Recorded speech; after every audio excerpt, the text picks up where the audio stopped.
Hello, my name is Helayne VA of the Elder Law and Life Care Planning Center.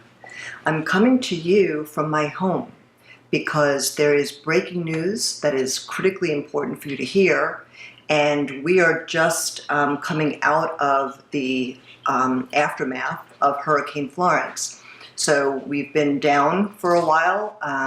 The roads are somewhat impassable depending on where you go. So offices will open on Monday. But this was critically important and I wanted to bring it to your attention. Today I'm talking about veterans' benefits in the form of pension. This has nothing to do with career military, that's something completely different, nor does it have anything to do with service-connected disability compensation. That's entirely different. Today we're talking about wartime pension, and this is also known as aid and attendance. For most of you are familiar with aid and attendance. And so as of September 18th, there was, the new rule was published on September 18th in the Federal Register for the VA. But they had been working on this for a good 3 years to impose these new rules. The Government Accountability Office had come down on the Veterans Administration because they were doing a poor job of letting their veterans know the benefits that were available to them, either at separation from service or even later in life when the veterans needed benefits. And so as the Veterans Administration responded to the GAO demand for improved communication with veterans, and they did. The VA did comply and did a good job, but then in response to that, veterans were applying for the benefit. And so this, as you can imagine, taxed the VA. And so they've been looking at the rules to make it harder to access the benefit. And so there are some pros and cons to doing the planning now. If the new rules take effect October 18th, as of October 18th, veterans who need this benefit will have certain restrictions that don't apply now.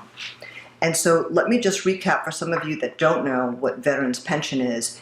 It is tax-free monthly income that you can use so long as you are eligible under the income and asset criteria to use for long-term care costs. And so it doesn't pay for everything, but it is a supplement to income that would allow you to pay for care inside of assisted living facilities, skilled nursing, but most importantly at home. And most veterans want to remain at home. Under the new rules, they're actually adding independent living, provided that certain criteria will be followed, and I think that that's a good thing. But with the new rules, again, effective October 18th, comes a transfer penalty. So in order to become eligible for veterans benefits, if you need to meet the net worth requirement and you don't, and you need to transfer those assets out of your name, you will be subject to a penalty for having done so after October 18th. If you want to do planning after October 18th for a pre-planning for veterans benefits, you will have a 3-year look back. So these conditions that they've now placed on the ability to access this benefit is very similar to the Medicaid program. Medicaid has a 5-year look back, and they impose a penalty also. And so the VA has now mirrored Medicaid starting October 18th.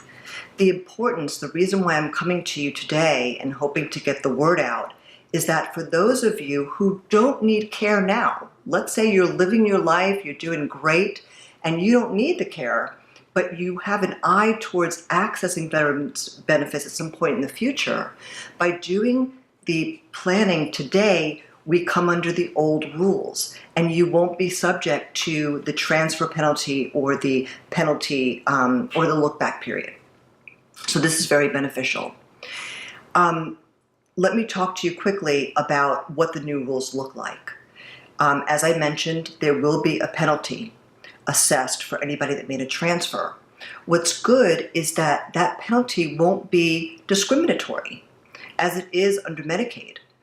The divisor for Medicaid applies whether you're married or single, And it's actually more punitive for single people who need Medicaid. You can only have $2,000 in assets.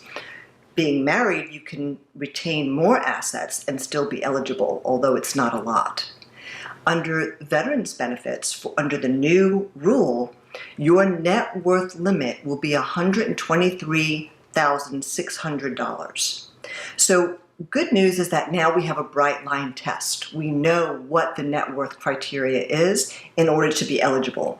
If you have under 123,600, you will be eligible, whether you're a single veteran or married. And that's very beneficial, like I said, for single veterans.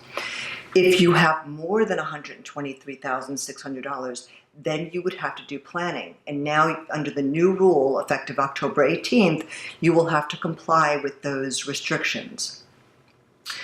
Good news also, the home is not countable, so long as it sits on under 2 acres.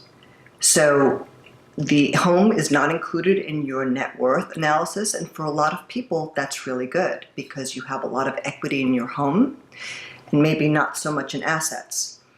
If you have over 2 acres, there's still planning that potentially could be done, and so I would want you to talk to a VA accredited attorney, myself, or anybody else to see how you could use the tool to plan for that. So with that, I want to leave you with this analogy. Do you know the difference between salad and garbage? I'll give you a moment. It's timing, right? A crisp green salad after a few days turns into wilted brown rubbish. And although rather dramatic, I think we're talking about the same notion here. Timing is everything. And so again, if you're not sick, if you don't need care, but you want to be positioned to avail yourself of the very important tax-free monthly benefit known as Veterans Pension, you can do the planning today before the 18th and fall under the old rule. And when you need it, it'll be a lot easier to get. So with that, I hope to see you in the future, and thanks for listening.